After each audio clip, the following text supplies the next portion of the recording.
د حقیقت غږ چینل لیدونکو ستړي مشئ، پام وکړئ دې مهال مهم او تازه خبر ده.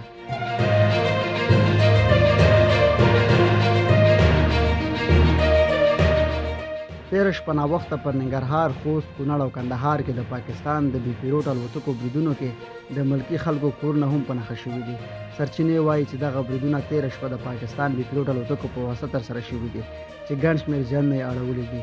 د خوست د سپیرې ولسوالۍ سورکاخ لاهوري کلي کې د نعیم په نوم د یو تن کور نښه شوی چې پکې 2 ماشومان شهیدان او څو تنه نور ټپیان شوي دي. دغه بریدونو نور زیانونه هم اړولي چې نن د ورځې په اوږدو کې به جزئیات شریک شي. تر اوسه د افغانستان اسلامي امارت د پاکستان دغه بریدونو په اړه څه نه دي ویلي.